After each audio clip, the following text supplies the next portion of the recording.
बेटी बिना परिवार। माँ, मैं आपके लिए चाय लेकर आई हूँ, अब आप उठ जाइए। बेटी के इतना बोलते ही यशोदा झट से उठ जाती है। अरे बेटा, मुझे क्यों बिगाड़ रही है? कल तेरी शादी हो जाएगी तो मैं कैसे रहूंगी तेरे बिना? माँ, मुझे कहीं नहीं जाना, मैं यहीं रहूंगी, हमेशा आपके साथ। बेटा, एक ना एक दिन तो हर लड़की को जाना पड़ता है अपने ससुराल। ओफो माँ, आप बिना सुबह सुबह कौन सी बातें लेकर बैठ गई। ये चाय लीजिए और फ्रेश होकर बाहर आ जाइए, नाश्ता तैयार है। इतना बोलकर कंचन वहां से चली जाती है।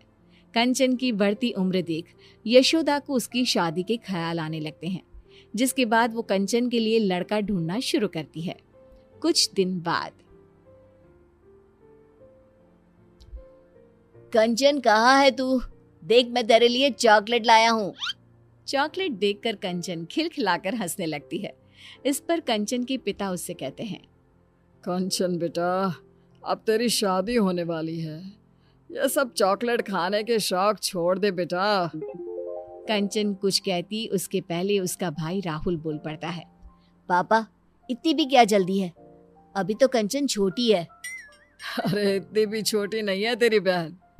कंचन मुंह बनाते हुए वहां से चली जाती है और अपने रोजमर्रा के कामों में जुट जाती है। अगले दिन। कंचन बेटा, आज तू घर का कोई काम नहीं करेगी, जाकर तैयार हो जा, थोड़ी ही देर में तुझे लड़के वाले देखने आ रहे हैं। माँ प्लीज, मुझे कहीं नहीं जाना आप लोगों को छोड़कर।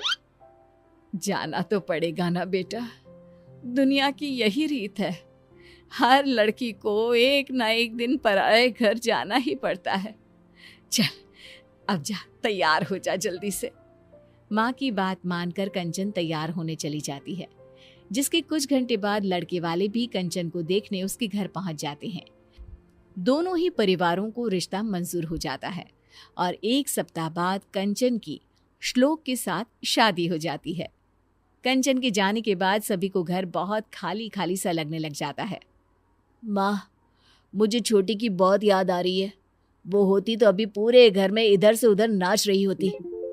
हाँ बेटा, तू सही कह रहा है, उसके बिना ये घर खाने को दौड़ रहा है, लेकिन हम कर भी क्या सकते हैं, एक ना एक दिन तो ये होना ही था। ऐसे ही 1 महीना बीत जाता है। अब यशोदा को घर का सारा काम अकेले ही करना पड़ता, जिसके कारण वो अक्सर बीमार रहने लगी। यशोदा, तुमसे कितनी बार कहा है, ज्यादा काम मत किया करो। लो, हो गई ना फिर से तुम्हारी तबीयत खराब। अब मैं घर का काम नहीं करूंगी तो और कौन करेगा? कंचन भी नहीं है।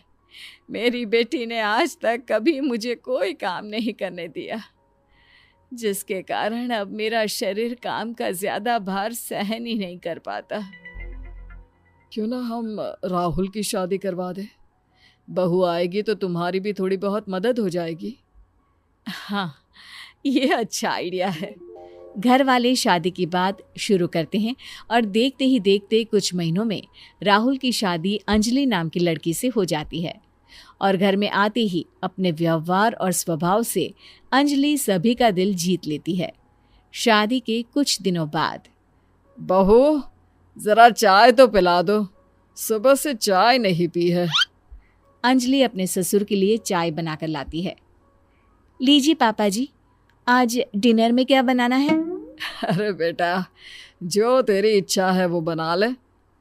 थोड़ी देर बाद अंजलि सभी को खाने के लिए आवाज लगाती है। पापा जी, मम्मी जी, राहुल, खाना तैयार है। अंजलि की आवाज देते ही सभी लोग खाने के लिए आ जाते हैं। अरे वाह बहू, खाना तो बहुत स्वादिष्ट बना है, तुम्हारे हाथों में तो जादू है, जादू। सच में बहू, खाना तो बहुत ही लाजवाब बना है। Thank you. माँ पापा, मैं सोच रहा था क्यों ना हम सब कहीं घूमने चले। हम सब क्या करेंगे जाकर बेटा, तेरी अभी नई नई शादी हुई है, तू बहू को लेकर जा। नहीं मम्मी जी, आप लोग नहीं जाएंगे तो हम भी नहीं जाएंगे। अंजलि के इतना प्यार से बोलने पर घर वाले उसे इनकार नहीं कर पाते और उनके साथ चलने के लिए मान जाते हैं। एक काम करते हैं, साथ में कंचन को भी ले चलते हैं। बहुत दिन हो गए, उससे मिले भी नहीं। हाँ हाँ, क्यों ना हम कंचन दीदी को सरप्राइज दें। वो तो खुशी से पागल हो जाएगी।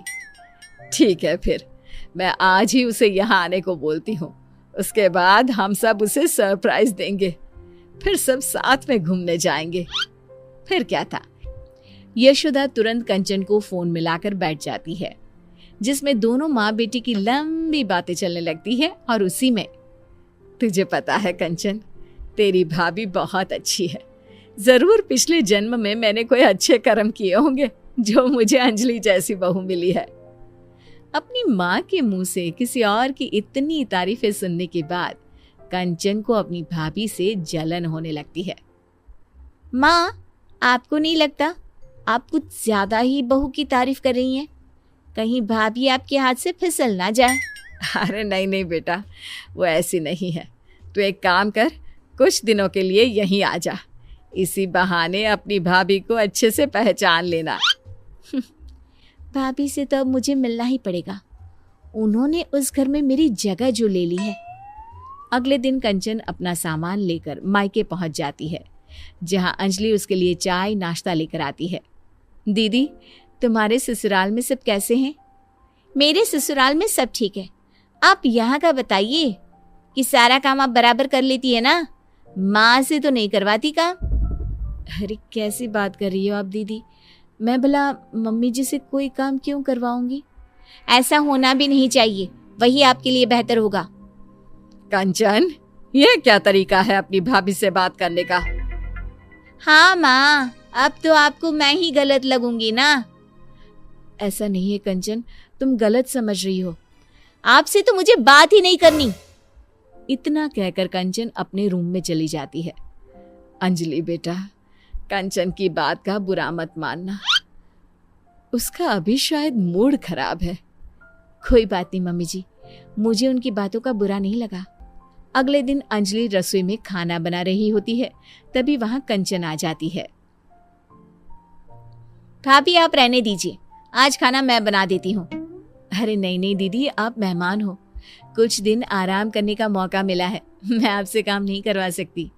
मैं मेहमान नहीं, बेटी हूँ इस घर की। आप जाकर बैठिए, मैं खाना बना देती हूँ। कंचन की जिद के आगे झुकते हुए अंजलि वहां से चली जाती है। थोड़ी देर में कंचन का खाना बनकर तैयार भी हो जाता है। आ जाइए सभी, मैंने खाना बना दिया है। कंचन की आवाज सुनकर सभी लोग आ जाते हैं और खाना शुरू करते हैं। आज बड़े दिनों बाद तुम्हारे हाथ का खाना खाकर मजा आ गया बेटा। मैं तेरे खाने को बहुत मिस करता था। सच में आज तो मजा ही आ गया। कंचन, तेरे हाथों में तो जादू है बेटा। मैं तेरे हाथ का बना ये खाना हर रोज मिस करती थी। सभी के मुंह से अपने लिए तारीफ सुनकर कंचन की आंखों से आंसू बहने लगते हैं। वो अपने आंसू पोंछते हुए कहती है, क्या सच में आप लोगों ने मेरे हाथ के खाने को मिस किया? मुझे तो लगा था आप लोग मुझे भूल ही गए हैं। अरे ऐसे कैसे भूल सकते हैं हम तुझे? तू बेटी है इस घर की, कोई खिलौना थोड़ी ना है जो भूल जाए। और तुझे यहाँ बुलाने का आइडिया तेरी भाभी का था। हम लोग कहीं घूमने का प्लान कर रहे थे, तो सोचा तुझे भी साथ ले जाए। मुझे माफ कर दीजिए भाभी, मैंने आपके बारे में कितना गलत सोचा। मुझे लगा आपके कारण अब कोई मुझसे प्यार नहीं करता। अपनी जलन के कारण मैंने आपके साथ कितना गलत व्यवहार किया। हो सके तो मुझे माफ कर देना भाभी। अरे नहीं नहीं दीदी, आपको माफी मांगने की कोई जरूरत नहीं है। आप तो बिल्कुल मेरी छोटी बहन जैसी हो। आप इस तरह माफी मांगोगी तो मुझे बिल्कुल अच्छा नहीं लगेगा। अंजलि के इतना कहते ही कंचन उसे गले लगा लेती है। अब उसे एहसास हो चुका होता है कि सभी रिश्ते अपनी जगह खास होते हैं। कुछ नए रिश्तों के जुड़ जाने से पुराने रिश्तों का प्यार कभी खत्म नहीं होता, ना ही जीवन में कभी कोई किसी की जगह ले सकता है।